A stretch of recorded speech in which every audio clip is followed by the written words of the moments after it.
Hello wonders of YouTube and welcome to my channel. Today I got a Hardpoint Instinct game for you guys, so let's hop right into this game. So lately there's been a controversial topic of Drift being added to Call of Duty Champs Rotation, where it is Biolab CTF and Recovery SND it will be replacing, and a lot of the pros don't like it, and everyone doesn't want, they want to complain, but some people have realized complaining is not going to do anything. They want more, Activision wants more money, so they're going to put it in. It gives, advertising and all the other stuff. It makes people want to buy the season pass. I personally own the season pass and I didn't even play Drift yet. So, I don't know what to think of the map. I really have no first-hand experience. I don't really think it's going to affect the placings. I still think Optic, the green wall, is going to get first. I think Denial is going to get a nice second place finish. And from that point on, I'm not sure. I'm hoping for an Optic Nation, that's just me, but I think we're gonna see a FaZe Red coming in third place there, which I don't know, Aches might turn it up. He has said, and I quote, he flipped the switch. Look at that. Don't be that guy, YouTube, just shooting up in the sky, and then I'm reloading, I'm activating my thing's neck. He can't hang with me. So yeah, Ix said he flipped the switch. We'll see if he can stay true to his word and get a second ring, but I really don't see anything coming out of them. I really would love Optic Nation to win, though. Them getting each another ring, they'd all be at 2 rings, and that would be pretty amazing in its own right. At that point, I was on my 10 kill streak, and I was like, I had no clue. It was great. Oh, look, there's the 15 already. No clue. See, look, on my screen I got bloodthirsty. No clue what's happening here. I was just going off. My Warbird's going to work on this map. 20 kill streak. But, yeah, I really don't see anything special happening in it. I don't think Drift's really going to change anything. They are going to have to practice hard on Drift. I think there's gonna be a lot of scrimming from now until COD Champs on Drift. So it's really only gonna affect our content, like or live streams. Them streaming on Drift, they're scrimming on Drift. Like all their streams are gonna be covered in Drift. I really don't think it's going to make a team that wasn't made to win it, and it might make bad teams really bad, but I really don't think, I think they're all on a certain skill level where it's not going to change anything, and that's my thing about that.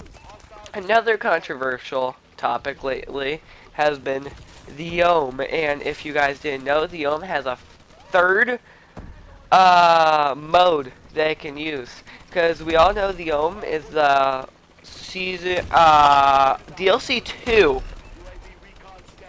weapon for if you have the season pass owners on the Xbox that couldn't get it out. We'll get it, and it's a light machine gun and it's a shotgun, and you can switch between the modes.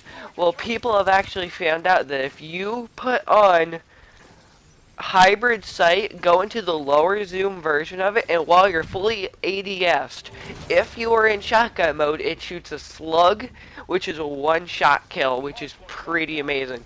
So this is like the first triple rotation weapon, because now we have an LMG, we have a pellet shotgun, and slug, which I really think Sluggun's going to change a lot because you have to be fully ADS'd, and which is kind of a problem, and you have to be able to rotate to shotgun mode and aim down your sights. But honestly, if I was using a hybrid sight, I would always have it on the lowest zoom because that's the equivalent of a red dot, and that's where I'd be all the time.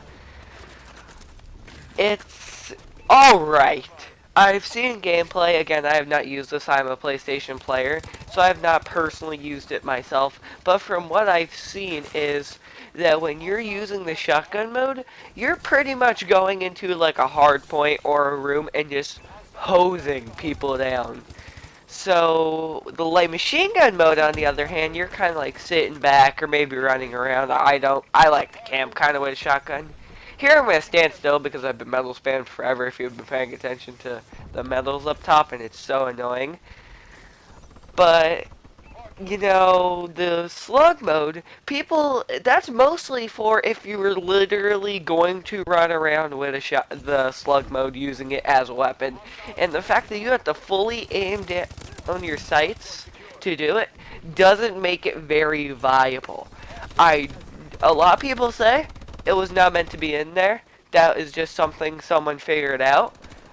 I believe that as well. I really don't see why they would put this in. I think it's just a glitch. Are they going to keep it? Are they not?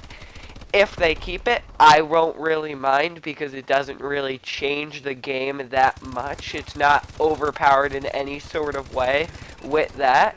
And the shotgun mode is like the S12. It's pretty bad.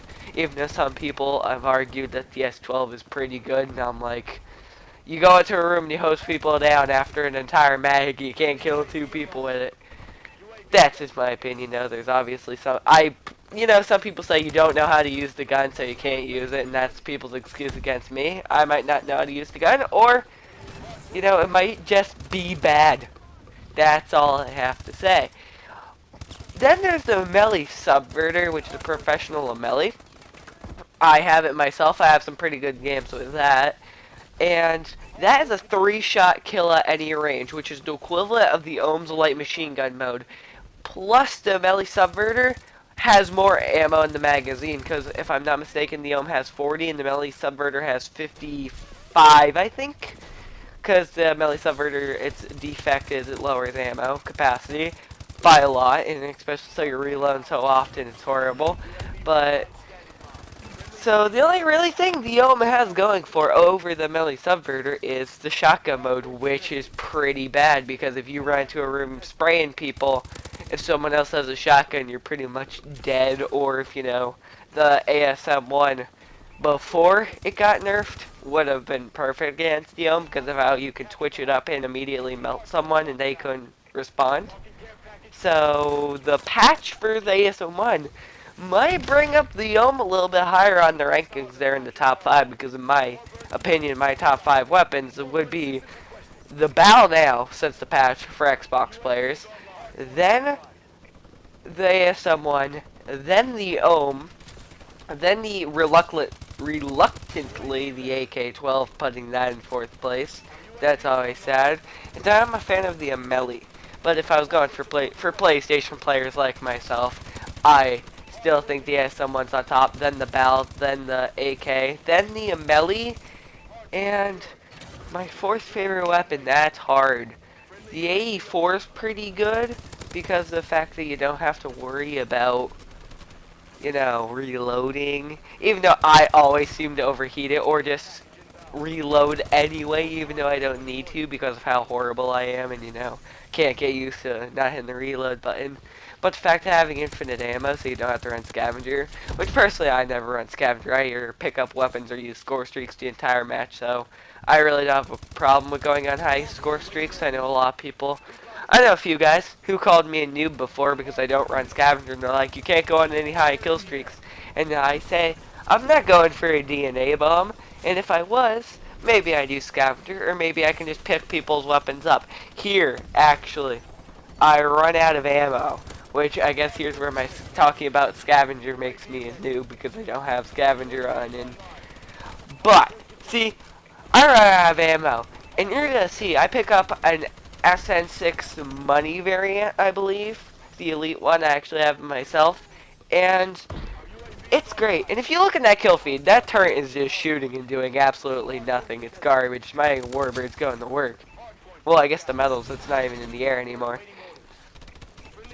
But I go off with the SN6 money, so if you're pretty versatile with the weapons, or especially if you say you can get into one of those try-hard lobbies, where I don't say try, I really don't mean try hard, because I use the BAL, I use the SM1, and I'm not try-harding. Well, I guess I'm using the best gun, but I don't feel like, I'm not going in there going, I'm not gonna die this game at all, I'm super mega try hard now. I'm not that person. And I'm pretty versatile with some of the weapons. Like if you get into those lobbies, you can pick up an ASM1 or a bell and just wreck with it because that's what you're using. It's the best weapon in the game. And then you'll get into lobbies where there'll be people using all kinds of weird weapons.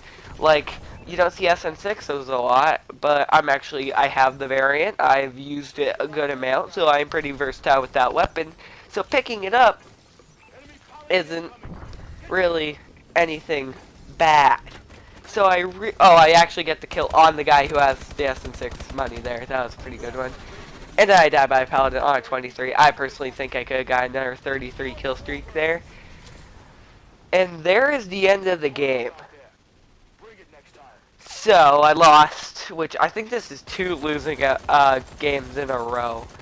77 and 13. I put up 2 losing games in a row. What the heck is this? But they're just so good, I can't help it.